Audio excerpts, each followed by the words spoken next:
Elle joue un rôle dans tous les renouveaux, quels qu'ils soient. Mais il est clair qu'aujourd'hui, le monde arabe est en profond renouveau, en profonde mutation. Et ces mutations ne pourront s'accomplir et se développer que si l'éducation répond de manière positive aux demandes, aux exigences et aux rêves de toute cette jeunesse qui caractérise le monde arabe, cette jeunesse dynamique, cette jeunesse créative qui a besoin d'une éducation pour répondre à ses espérances légitimes. Donc il est clair que l'éducation va être le ferment du renouveau de ce monde arabe. On parle de la jeunesse, mais n'oublions pas aussi un monde adulte qui, là aussi, a besoin d'une éducation tout au long de la vie qui lui permettra de construire un parcours tout au long de la vie et des espérances tout au long de la vie, parce que je crois que la vie n'a de sens que si elle est faite d'espoir, et je pense que l'éducation, c'est un des messages essentiels pour l'espoir.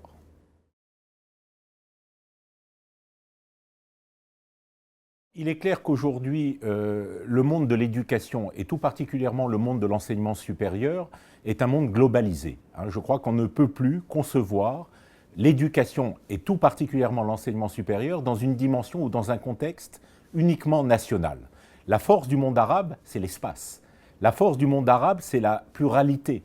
La force du monde arabe, c'est des moyens extraordinaires. On a parlé de cette jeunesse, mais aussi des moyens matériels qui sont présents.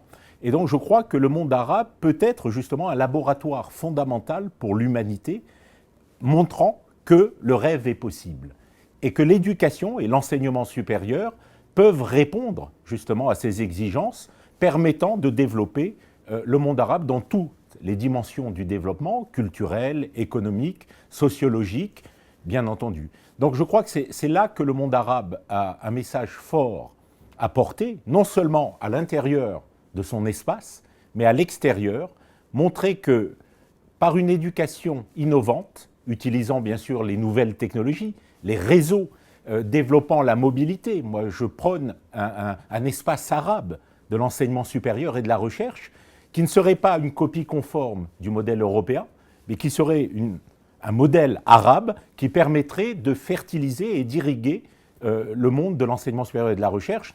Et je le répète, il ne faut plus se limiter à un contexte national, voire régional. L'enseignement supérieur et l'éducation, c'est un défi mondial. Et c'est pour cela que je pense que le monde arabe, par son renouveau, peut apporter un message très fort au monde tout entier, comme il l'a fait il y a quelques siècles, à travers les sciences, à travers le développement de la connaissance, à travers la culture arabe. Moi, je suis très, très optimiste, même si les tendances aujourd'hui et les conditions sont difficiles, bien sûr, mais vous savez, les grandes évolutions, les grandes révolutions ne se font jamais dans un temps limité. Il faut travailler sur les mentalités. Fernand Braudel disait qu'il y avait 3 temps, le temps court, le temps moyen et le temps long. Je crois que dans le monde arabe, c'est le temps long qui va être important, c'est celui qui va permettre de fertiliser, de développer de nouvelles mentalités qui permettront au monde arabe de s'inscrire dans cette citoyenneté mondiale dont nous avons tous besoin, à travers l'éducation, bien sûr, la recherche, le partage, une forme de générosité que le monde arabe connaît bien.